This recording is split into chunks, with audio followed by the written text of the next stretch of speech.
My name is Laura Circle. I'm with the Nerds of Color. Hi, guys. Okay, first off, bring a panda to the party to wake you guys up. That's I got great. you guys a panda. That's what I Because, needed. the party, Thank you. No, of course. So okay, so you guys, Emma, you're Gen Z. Sebastian, you're Gen A. Are you Gen Alpha? No, Are you Gen Z? No. That's diabolical I'm Gen right Z. there. Oh, okay. Well, you're at the cusp. Don't call me Gen A. Okay.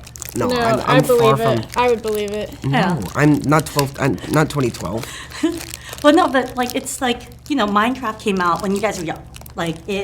Napoleon Dynamite came out before you were born, and you were so young with it. Mm-hmm. For the film, did you feel the generational differences, like in the call outs to it when watching it and filming it?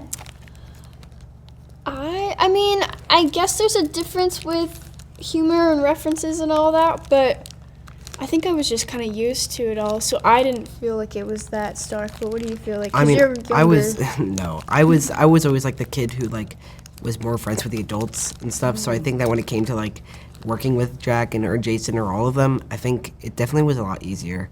It wasn't like oh my god, these old people or anything like that. So I think it was good to it was easy to work. Yeah, did you guys give your input at all for some of the references or because Minecraft is your time too? Yeah, Jerad was really good with letting us kind of improv or add stuff in, add things that were relevant, I guess, to today's kind of humor. But I definitely got to improv a lot and add things in. And Jared's so good with collaborating that he kind of just let us have free reign of whatever we wanted.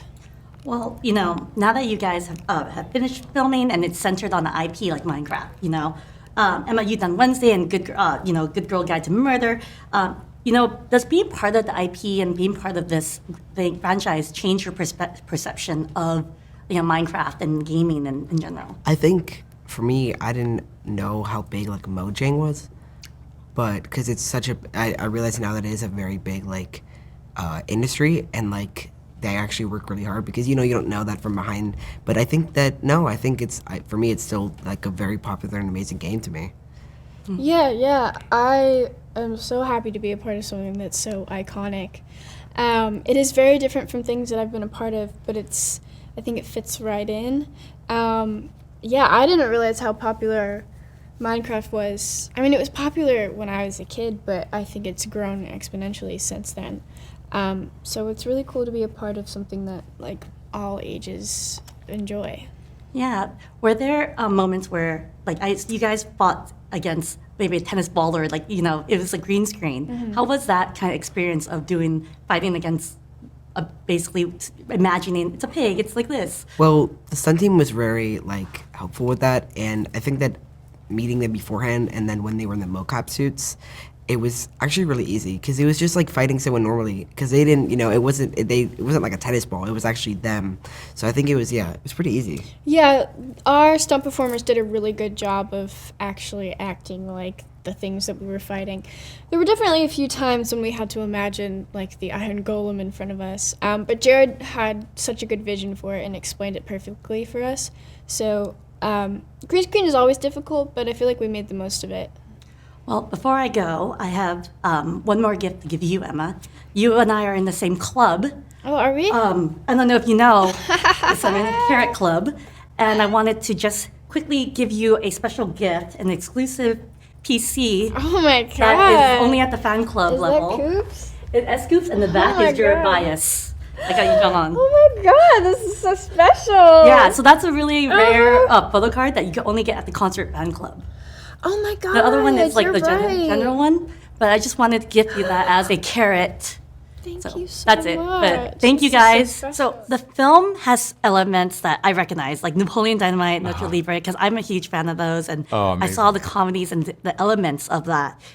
How do you find the balance of getting younger generations and also the adults who understand this humor and the style that you have? Yeah. Oh man. Well, when we put the movie together, I think so much of the comedy is character based, and one of the fun things, when we came up with Jason Momoa's character, it's we wanted to have this larger than life kind of delusional dude that was still holding on to his past as like a teen video game champion in the 80s. And so much of the humor I think is character based in the film, and that's true with all my films, and so we just wanted to kind of stay true to that. And Jennifer Coolidge in the film is just so absurd and hilarious. And once we kind of landed on the idea that she's someone that is an open book and is always talking about her divorce to like high school students, which is very strange, and then falls in love with this nitwit, it was like, okay, So yeah, I mean, again, I think it's just trying to do comedy that's based in character. Yeah, and it's really funny because we do live in a time where Minecraft was 2011, the Gen Alpha, like Gen Z generation. And, with Gen Z and Gen Alpha, they prefer short form like entertainment content. And, and Minecraft is one of those forms, like the content is like short form and quick. Did you take that into consideration when doing the filming style and developing and creating the film?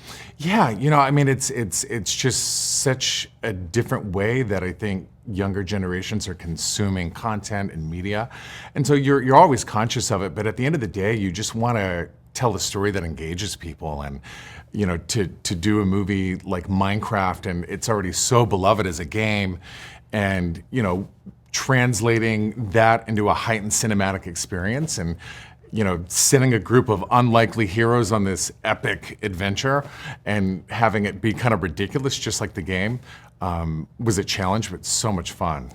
Yeah, and the film was originally supposed to be filmed at the height of the Minecraft mania in 2014, before you signed on. And although it's still a popular game, it's still like everyone's crazy, but that was the height of everything was Minecraft. Like clothes, you can't turn away, and it was Minecraft mania. Did you have to make adjustments? Now it's been 10 years later, since like the initial thought. Did you make adjustments to how the story is being told, or how to kind of narrate this for the generation of like new people who are playing the game? Yeah, I think, it's the biggest video game of all time and continues to be the biggest video game in the world, which is amazing. And I think it's, so many people play the video game differently. Some people go in and just go exploring. Some people go in and just build. They're super creative and do giant builds. So younger generations of kids play it, adults play it. And, those themes we wanted to keep in the film, the idea that you have to create in order to survive.